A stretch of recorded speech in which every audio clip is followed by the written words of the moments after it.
Hi friends, welcome to Filmy Decoding Studio. நாம் இன்னைக்கு என்ன வீடியோ பார்க்க போறோம் அப்படின்னா நம்ம KGF ராக்கி பாய் இருக்கார் இல்லையா, அவரோட இன்னைக்கு பர்த்டே. அந்த பர்த்டேவுக்கு ஒரு சின்ன பர்த்டே கிளிம்ஸ் மாதிரி ஒரு வீடியோ விட்டுருக்கிறதா சொன்னாங்க. அந்த வீடியோ தான் நம்ம இப்போ ரியாக்ட் பண்ண போறோம்.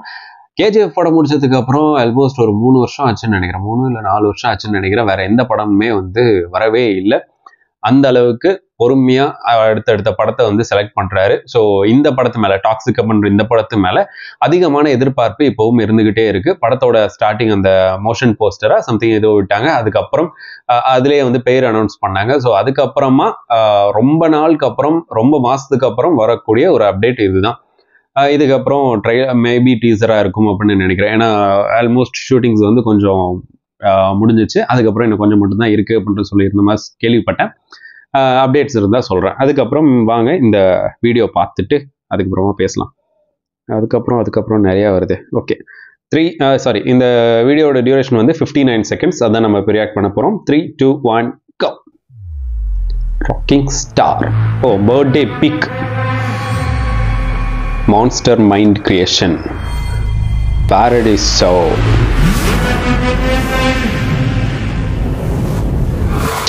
செம ஸ்வாக்.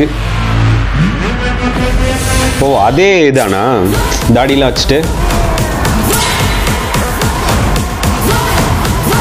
பாரடைஸ் கவ். Okay,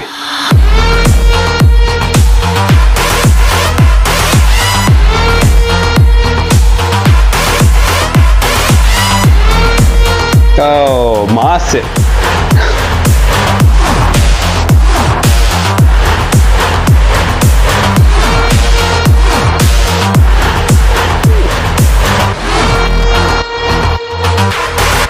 Happy birthday rocking star. Okay, நல்லா இருக்கு. ஓகே, நல்லா இருக்குன்ற மாதிரி தான் இருக்கு. ஆனா இது எங்கேயோ பார்த்த மாதிரியும் ஒரு ஃபீல் வருது. ஏதோ ஒரு விளம்பரம் தான் இந்த மாதிரி இருக்கும். அந்த மாதிரி தான் இருக்கு. ஆனா நல்லா இருக்கு. ஓகே, அது என்ன அப்படின்னா, இதே இந்த மாதிரி ஒரு சீனரிஸ், இதே மாதிரி ஒரு கலர் டோன்ல உள்ள ஒரு ஆட் எங்கேயோ பார்த்த மாதிரி இருக்கு. அது எங்கன்னா மறந்து போச்சு, என்ன ஆடுன்னு மறந்து போச்சு. ஓகே, பட் இது டோட்டலா பார்க்கறதுக்கு நல்லா தான் இருக்கு. ப்ரொடக்ஷன் வேல்யூவா எந்த அளவுக்கு இவங்க எடுத்திருக்காங்க, எந்த அளவுக்கு ஒரு ஹை பட்ஜெட்ல இது போக போதும் அப்படின்னு தெரியுது. அண்ட் அவரோட ஸ்வாக், அதாவது KGF வந்தாலும் வந்துச்சு. 1 and 2 1 கம்பேர் பண்ணும்போது 2ல ஸ்வாக் அப்படி இருந்துச்சு. வேற லெவல் பீக்ல இருந்துச்சு. KGF 3க்கு எல்லாருமே மரணத்தனமான வெயிட்டிங்ல இருக்காங்க. இப்போ இந்த படம் வரப்போகுது அப்படின்னு சொல்லும்போது அந்த எக்ஸ்பெக்டேஷனை விட 10 மடங்கு அதிகமான எக்ஸ்பெக்டேஷன் தான் இருக்கு. பிகாஸ் அந்த யூனிவர்ஸ்ல இருந்துட்டு இப்போ வேற ஒரு படம் பண்ண போறாங்க. அது எப்படி இருக்கும் அப்படின்னு பாக்குறதுக்கு அதுக்கேற்ற மாதிரியே டைட்டில் டாக்ஸிக். ஸோ சொல்லவே வேணால, அந்த ஹைப் எக்ரி இருக்கும். அந்த ஹைப்பை பூர்த்தி பண்ற அளவுக்கு இந்த படத்துல நிறைய வச்சிருப்பாங்க அப்படின்னு நினைக்கிறேன். பிகாஸ் இது பர்த்டே கிளிம்ஸ் தான். ஸோ இதை பெருசாலாம் ஒன்றும் எடுத்துக்க வேணாம். பட் இதுலயே அவங்களோட அந்த ப்ரொடக்ஷன் வேல்யூ, இவங்க என்ன மாதிரியான ஒரு ஃப்ரேம் செட் பண்ண போறாங்க அப்படின்ற மாதிரி உள்ளது எல்லாமே இப்பவே தெரியுது. ஸோ இதுதான், வேற ஒன்றும் பெருசா இதுல டீகோட் பண்ற அளவுக்கோ இல்ல ரியாக்ஷன்ஸ் இதுதான் அப்படின்னு புகழ்ந்து தள்ளுற அளவுக்கெல்லாம் பெருசா எதுவும் கிடையாது. பட் ப்ரொடக்ஷன் வேல்யூ சைடாகவும் சரி, அவரை ஃப்ரேம் பண்ண விதமாகவும் இருந்தாலும் சரி, ரொம்பவே நல்லா இருக்கு. அண்ட் டாக்ஸிக்கா பண்றது என்னது, நேர்மையற்றவன் இல்ல கேங்ஸ்டர் சைடு போகுதுன்னு வச்சுக்கோங்களேன். ஸோ அதை தான் இதுலயுமே காமிச்சிருக்காங்க. அண்ட் நிறைய பேர் இதை பாக்குறதுக்கு ஏதோ ஆட் மாதிரியே இருக்கு, ஏதோ ஹை பட்ஜெட் ஆட் மாதிரி இருக்கு அப்படின்லாம் சொல்லிட்டு இருந்தாங்க. ஒரு படம் அப்படின்னு வரும்போது, பர்த்டே கிளிம்ஸ்னு வரும்போது இந்த மாதிரி தான் இருக்கும். இதெல்லாம் அட்ஜஸ்ட் பண்ணி தான் ஆகணும். அண்ட் அதே மாதிரி நிறைய பேர் என்ன சொன்னாங்கன்னா, அதே மாதிரி இருக்கு, KGF மாதிரியே இருக்குன்னு.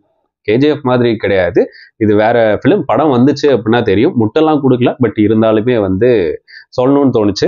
அப்புறம் வேற ஏதோ சொல்லியிருந்தாங்களே, என்னது, ஏதோ KGF ஒரு படம் ஓடினதுக்காக மற்ற படம்லாம் ஓடிடாதுன்னு. ஒரு படத்தை முடிச்சிட்டாங்க. அந்த படம் அடுத்த பார்ட்டுக்கு, KGF 3 பார்ட்டுக்கு வெயிட் பண்ணிட்டு இருக்கு. அதுக்கு இடையில அவர் நினைச்சிருந்தா ஒரு 3 வருஷத்துல 2 படம் முடிச்சிருந்திருக்கலாம். சூப்பரா ஏதாச்சும் ஒரு இப்போ ஹை பட்ஜெட் ஃபிலிம்ல யாரோ எத்தனை பேரும் வந்து நிக்கிறாங்க, ஸோ ஈஸியா முடிச்சிருந்திருக்கலாம். பட் முடிக்காம இவ்வளோ நாள் வெயிட் பண்ணி ஒரு படத்துக்காக ஸ்டாப் பண்ணி அதுக்கப்புறம் இப்போ ஸ்டார்ட் பண்ணி கிளியரா போயிட்டு இருக்கு அப்படின்ற பட்சத்துல இது அவரை வந்து காசுக்காகவோ வேற எதுக்காகவோ செய்யல. அவருக்கு இது மேல உள்ள பேஷன். ஸோ அந்த பேஷனை பண்றதுக்கு அடுத்த இந்த படம் வந்து அதுக்கு ஒரு ஐ மீன் அந்த அளவுக்கு போச்சு அப்படின்னா உங்களுக்கான ஆன்சர் இதுல கிடைக்கும் அப்படின்னு நான் நினைக்கிறேன். ரொம்ப சப்போர்ட்லாம்ன்றது கிடையாது. அஸ் அ சினிமா லவரா அதாவது இந்த இண்டஸ்ட்ரியில இருந்து ஒரு படம் வருது, தமிழ் இண்டஸ்ட்ரியில இருந்து ஒரு படம் வருது, அதை மற்றவங்க எல்லாம் பார்க்கணும்னு நீங்க நினைச்சீங்க அப்படின்னா நாம மற்ற படங்களை அதிகமா ஓட்டாம இருக்கணும். ஸோ அந்த ஒரு ஒரு ஒரு அந்த ஒரு இதான் ஓகே. ஸோ அந்த இது வார்த்தை வரல, வேற ஒன்றும் இல்லை. அவ்வளோதான். ஸோ வேற எதுவும் பெருசாலாம் கிடையாது. உங்களுக்கு இந்த ஸ்னீக் பீக்கா பர்த்டே பீக்கா இது உங்களுக்கு பிடிச்சிருந்துச்சு அப்படின்னா என்ன பிடிச்சிருந்தது, எதனால பிடிச்சிருந்தது அப்படின்றதெல்லாம் மறக்காம கீழே கமெண்ட் பண்ணுங்க. ஸோ நெக்ஸ்ட் வீடியோவில் பார்க்கலாம். This is Filmy Decoding Studio Reactions. Bye.